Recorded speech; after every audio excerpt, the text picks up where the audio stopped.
Le Premier ministre, Cheikh Modibo Diarra, a eu ce matin une séance de travail avec une mission de haut niveau de la Banque mondiale.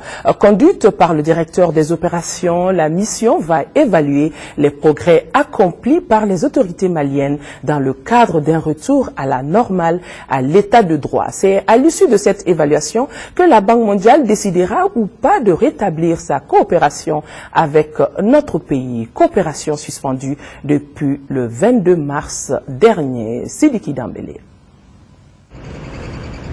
La Banque mondiale, qui avait suspendu sa coopération au développement avec le Mali suite aux événements du 22 mars, vient de lancer des discussions avec les autorités pour évaluer les avancées en matière de retour à l'état de droit, à la démocratie. La mission de haut niveau commise à cet effet rencontrera tous les acteurs, gouvernement, société civile et institutions constitutionnelles. Et c'est à l'issue de ces concertations que la Banque mondiale décidera de rétablir ou non ses opérations de développement au Mali. La coopération reste suspendue. Nous entamons notre mission aujourd'hui. C'est la première rencontre que nous venons d'avoir avec son Excellence Monsieur le Premier ministre. Comme je le disais tantôt, nous allons avoir d'autres rencontres. Nous avons aussi des instances de décision au niveau de la Banque mondiale, comme vous le savez. Et après notre mission, nous allons sortir un rapport qui va être transmis à nos hiérarchies et éventuellement aussi aux membres de notre conseil d'administration.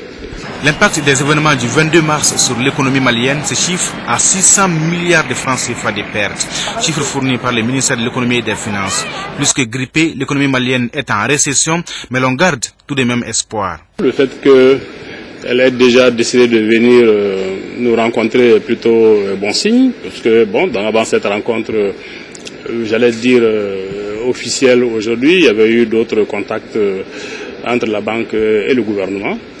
Et donc je dis que cette rencontre-là est de bon augure. Je suis tout à fait convaincu qu'à l'issue de la mission d'évaluation, la banque va reprendre son programme. Après la Banque mondiale, une mission du Fonds monétaire international FMI est également attendue dans les prochains jours pour une évaluation de la situation, et cela en vue d'une reprise de la coopération économique avec notre pays.